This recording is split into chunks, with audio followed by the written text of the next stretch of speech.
My name is Rebecca Thomas, and I am Chief Thomas's wife. No, that's impossible. She did not knock. That was the first thing I noticed. She did not knock.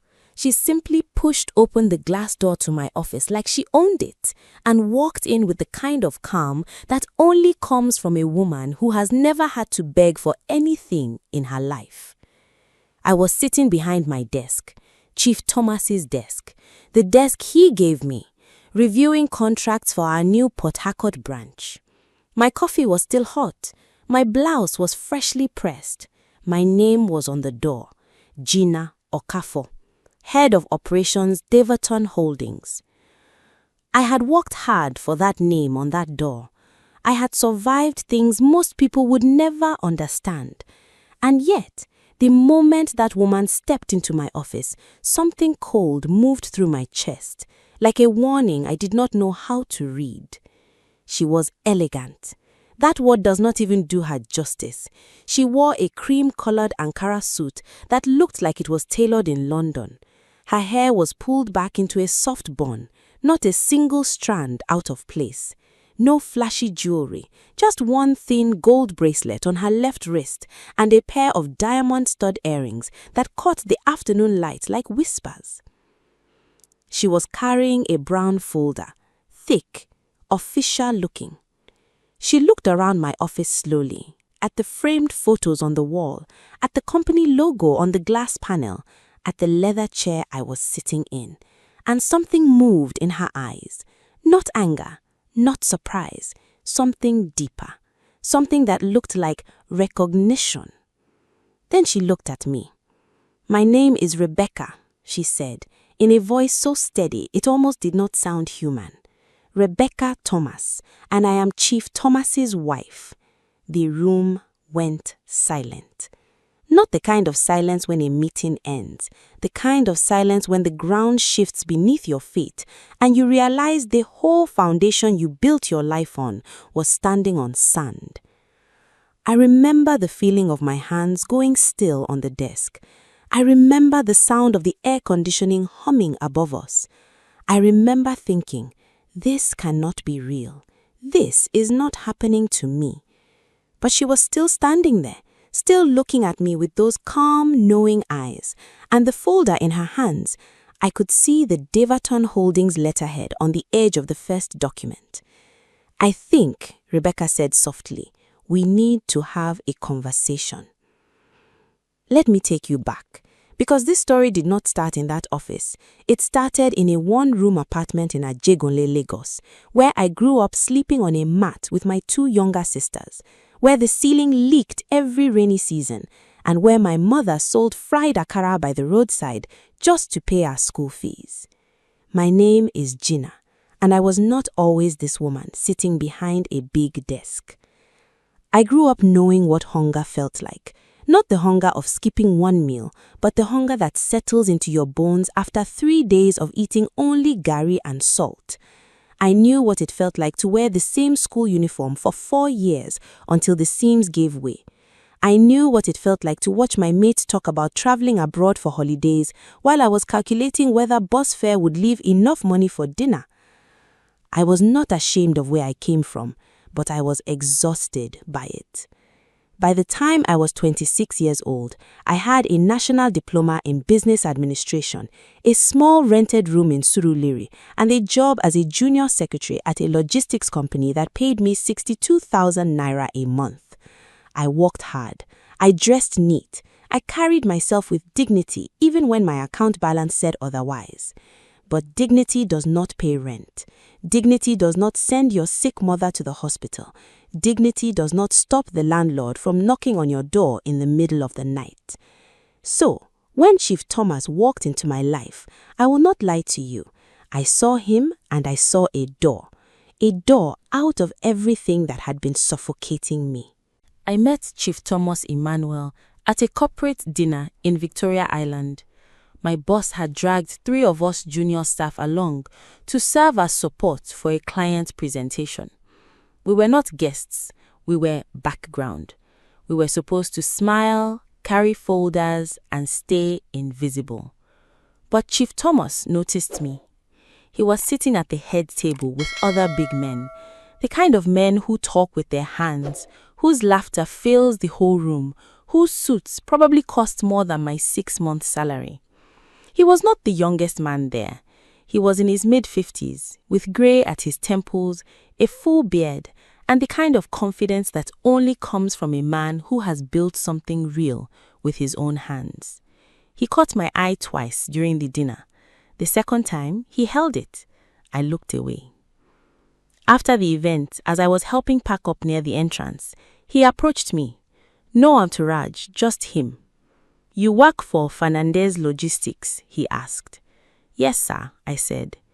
"You were the only person in that room who actually read the proposal before the presentation," he said. "I watched you. When Mr. Fernandez made that error on slide 9, you winced." I blinked. Sorry, I didn't mean to." "Don't apologize," he said, and he smiled. "What's your name?" That was how it started. Chief Thomas was smooth in the way that only experienced men are smooth. He did not rush. He did not pressure. He called me 2 days later just to ask if I had eaten. He sent a driver with a gift basket. Nothing inappropriate, just fruits, a book, and a note that said, "You seem like someone who deserves more than what you currently have." I read that note 4 times. Within 3 months, he had asked me to dinner. Within 6 months, he had told me he wanted to marry me. He said he had been alone for years, that his previous relationship had ended badly, and that he was a man who needed peace and partnership. He said he saw in me a woman with a sharp mind and a strong spirit, and he wanted to give me the life I deserved. I asked him about his family. He said he had 2 adult children from a long-ended marriage, that the children were abroad, and that the marriage had been over for more than a decade. I was 27. He was 56. I will not pretend I did not think about the age gap. I thought about it many nights. I talked to my mother about it. My mother, God bless her, looked at me across the table in her small room in Ajegunle and said, "Gina, poverty is not a virtue. If he is a good man and he will take care of you, do not let pride destroy your future." So I said yes. We did a quiet traditional marriage ceremony in his hometown in Delta State. His people received me warmly. There were no red flags I could see, or maybe I was too hungry for a different life to look carefully enough. After the wedding, everything changed. Chief Thomas moved me into his Lagos mansion in Lekki Phase 1. 5 bedrooms, a swimming pool in the backyard, a gateman, a cook, a cleaner.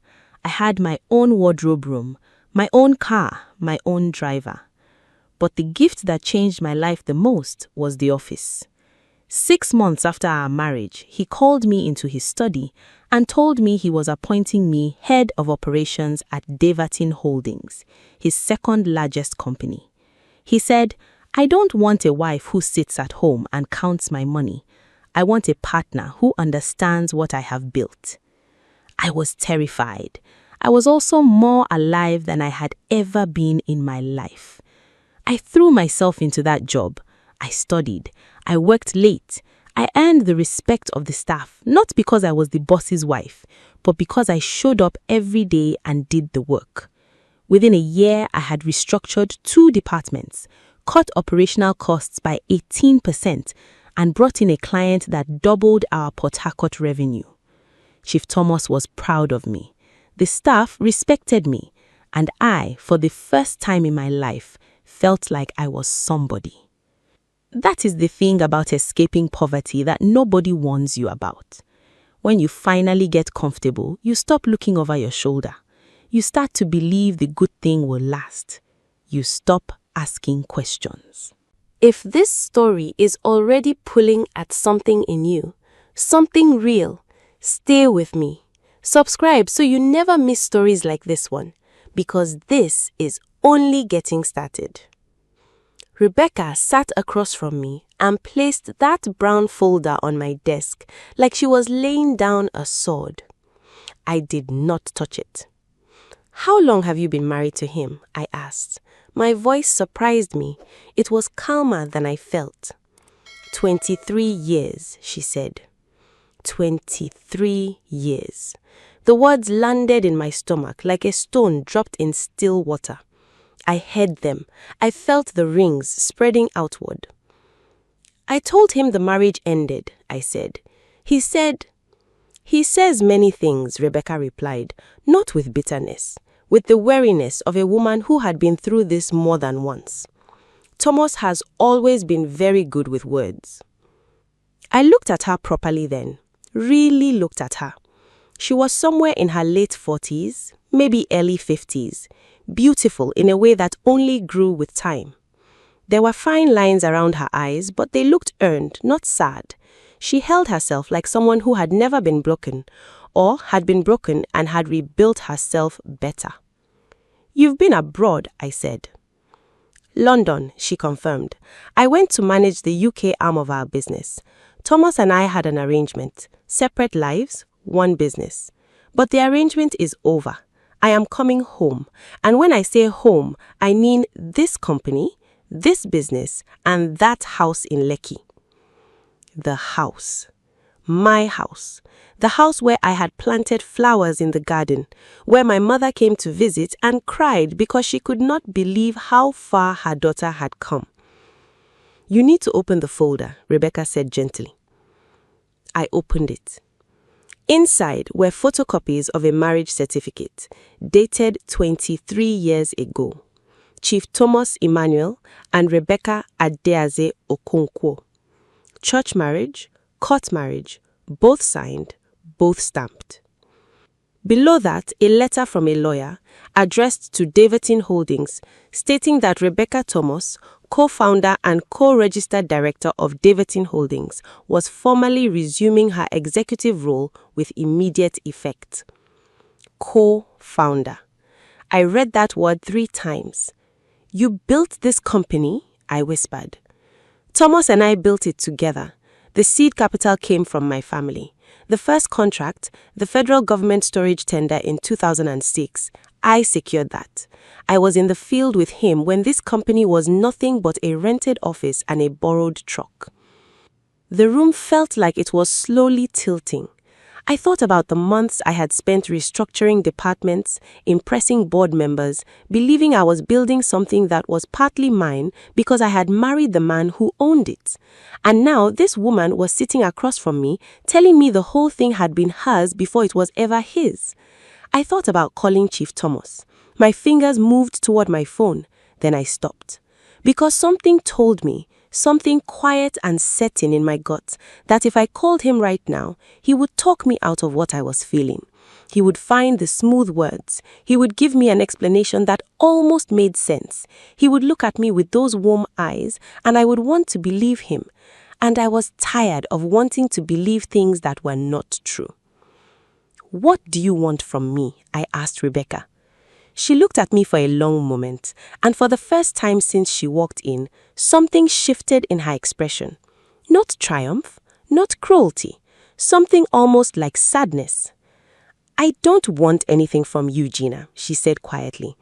You are not my enemy. You are another woman he used. The difference is, I have the documents to fight back. You need to decide if you have the strength to face what is true. She stood up, straightened her jacket, and picked up the folder. I will be at the company board meeting on Thursday. I suggest you prepare yourself. She walked out, and I sat alone in my office, the office with my name on the door, and felt the floor dissolve beneath my feet. I drove myself home that evening. I did not call my driver. I needed the silence of sitting in traffic with my own thoughts, even if the thoughts were breaking me apart. Chief Thomas was in the living room when I arrived. He was on a phone call, laughing that big, easy laugh of his that used to make me feel safe. He saw me walk in, pointed at his phone and mouthed 5 minutes. I sat down and waited. I watched him the way you watch a painting when you suddenly realize the artist hid something in the background that you missed the first 100 times you looked at it. His hands, his eyes, The way he spoke, confident, always in control, always the one who decided when the conversation ended. He hung up and turned to me with a smile. "You look tired, baby. Hard day." "Rebecca came to my office today," I said. The smile did not disappear immediately. It faded slowly, like a light being turned down on a dimmer switch. He sat down across from me. "Gina, is she your wife, your legal wife? Right now, today, is she?" The silence that followed was its own answer. "It is complicated," he said. Those 3 words, I want you to understand what those 3 words felt like. After everything, the mansion, the car, the job, the title, the hope I had sown into this life, it is complicated. "Complicated how?" I said. My voice was shaking now. "You told me your marriage ended. You told me she was an ex. You told me your children's mother was out of your life. Which part of that was complicated? Which part was the lie?" "We were separated," he said. "For 7 years, Rebecca and I lived separate lives.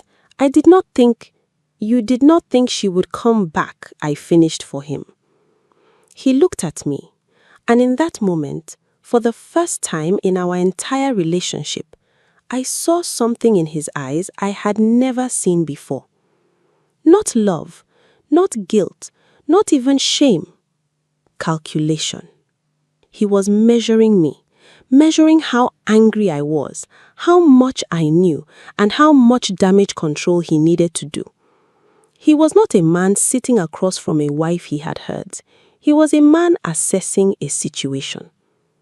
And that look was the moment I stopped loving him. Not dramatically, not with screaming and crying, just quietly, like a candle going out. I showed him the marriage certificate, I said. I showed him the company documents. "She is a co-director, Thomas. She helped you build everything I have been running." "You have made this company better," he said quickly. "What you have done in the last 2 years, Rebecca never..." "Stop," I held up my hand. "Do not use my work to manage me right now." He stopped. "I need to know everything," I said. "Not the version you think I can handle. Everything." What came out over the next 2 hours was worse than I expected and exactly what I should have seen coming. Rebecca had not just gone to London to manage a business. She had gone because Chief Thomas had asked her to, and because he had promised her that once the UK branch was stable, he would come join her and they would start fresh. She had spent 2 years building that branch, and then one day, a friend of hers in Lagos saw me at a company event, photographed me wearing the company director's badge, and sent the picture to London. Rebecca had flown back. Thomas had also not been honest with his children. His son, Jaden, was in Canada. His daughter, Sonia, was in the UK, and she knew Rebecca well. They had been in contact this whole time. The children knew their parents' marriage was still legally intact. Everyone knew, except me. I had walked into a house that already had a full life inside it, a history I was never told about, a woman who had built the very ground I was standing on. And the worst part, the thing that coiled in my stomach and refused to leave, was the question I could not stop asking myself in the dark. Was I chosen because he loved me? Or was I chosen because I was young, grateful, and too hungry for a better life to ask the right questions? I did not sleep that night. Thursday came like a verdict. I wore black. I do not know why. Maybe something in me already knew that a part of my life was about to be buried. The Daverton Holdings boardroom held 12 people that morning. 6 senior directors, 2 external consultants, the company secretary, Chief Thomas at the head of the table, and Rebecca seated 3 chairs to his right, composed, unhurried, dressed in a deep navy suit with a single strand of pearls.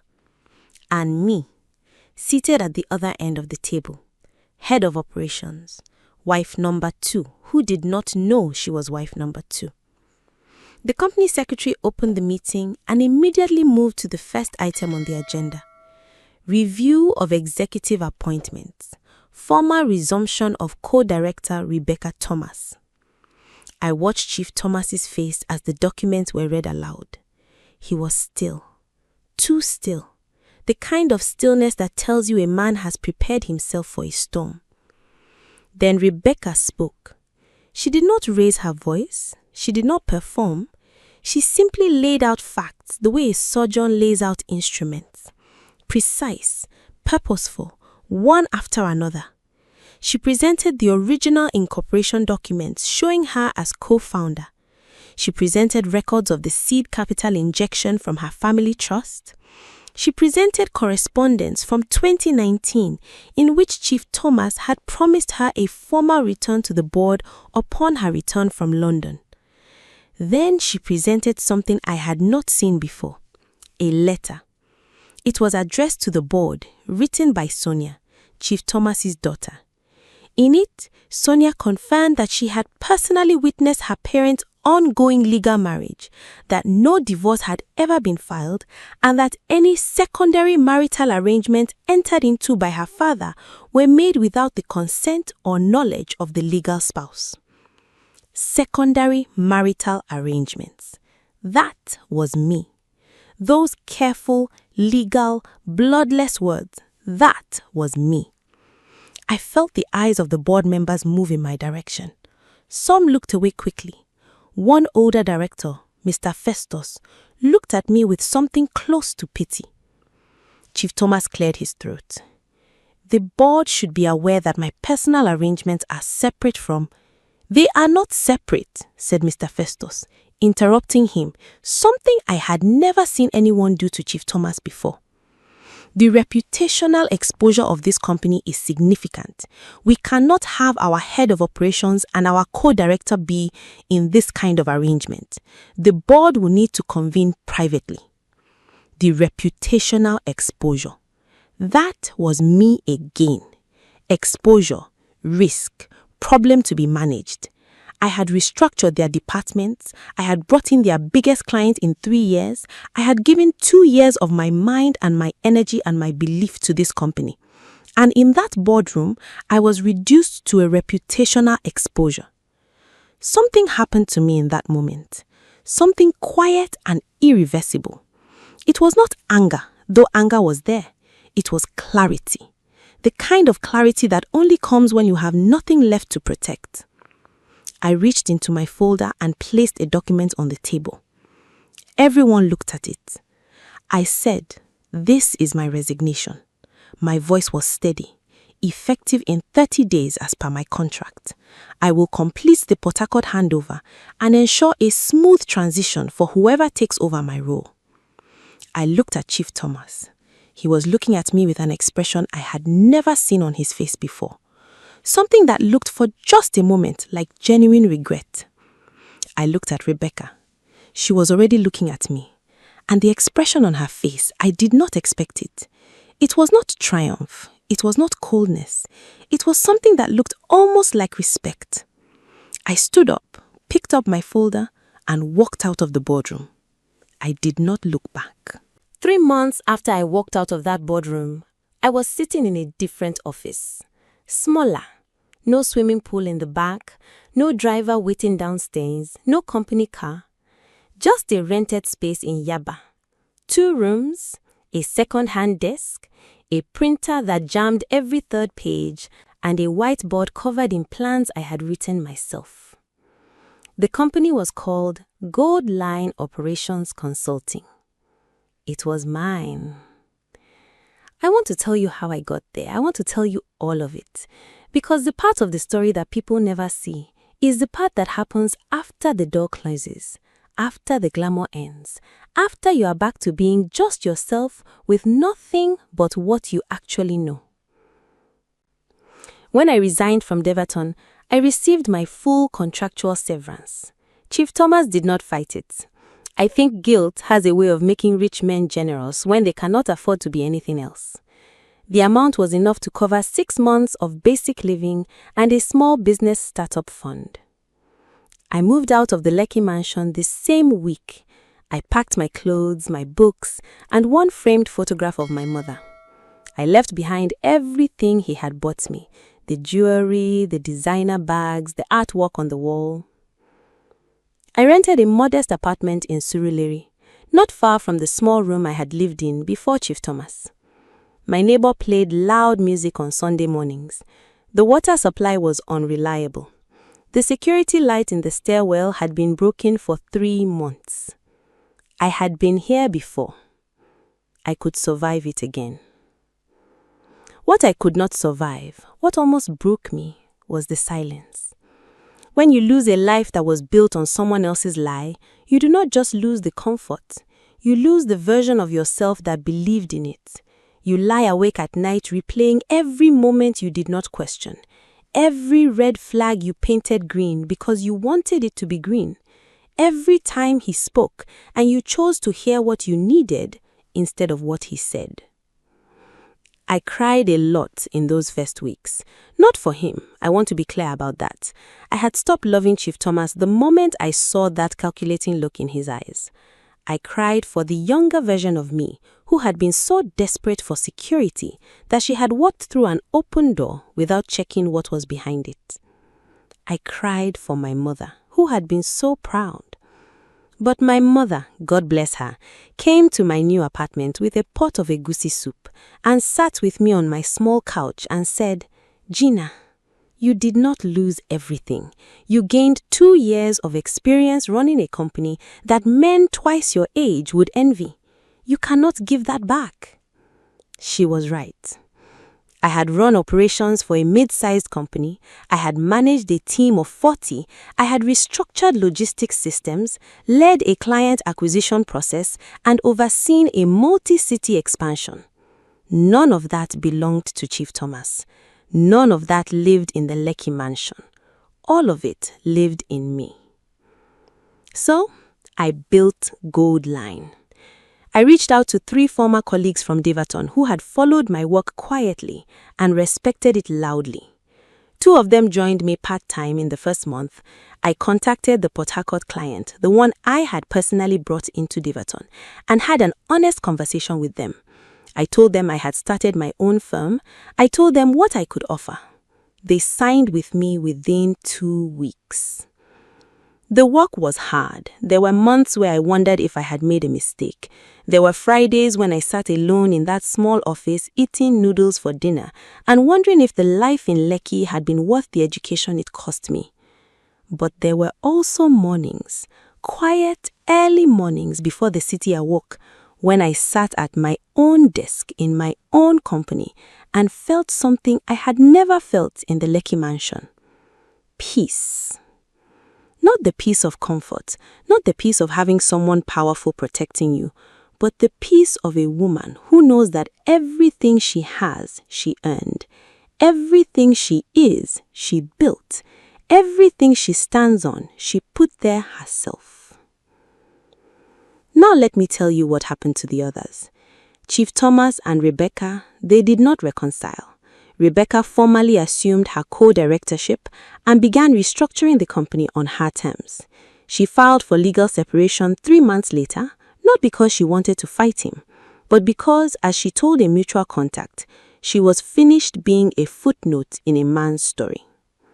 The board eventually asked Chief Thomas to step back from daily operations. He remains a chairman on paper. Rebecca runs the company. Jaden, his son, called me once.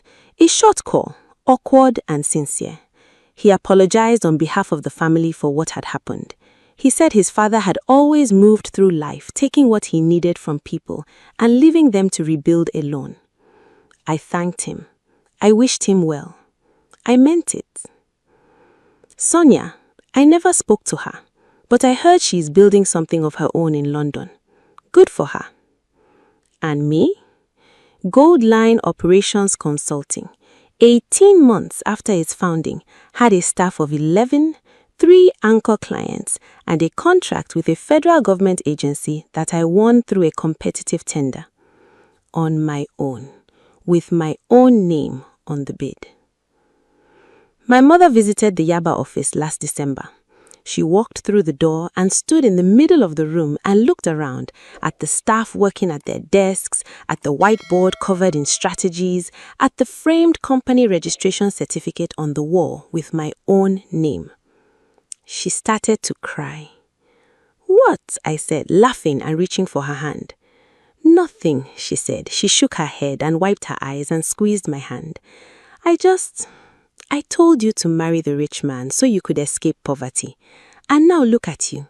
You escaped it anyway, by yourself." I looked around the room too, at my name on the wall, at the business I had built from the rubble of a life that had tried to define me.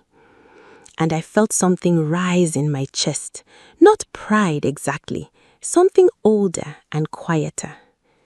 Dignity. Real dignity. The kind that doesn't depend on which man is standing next to you.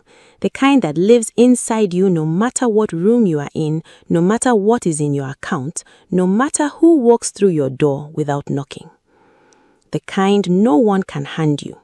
The kind no one can take away. If this story moved you, share it with someone who needs to hear it and subscribe so you never miss a story like this one.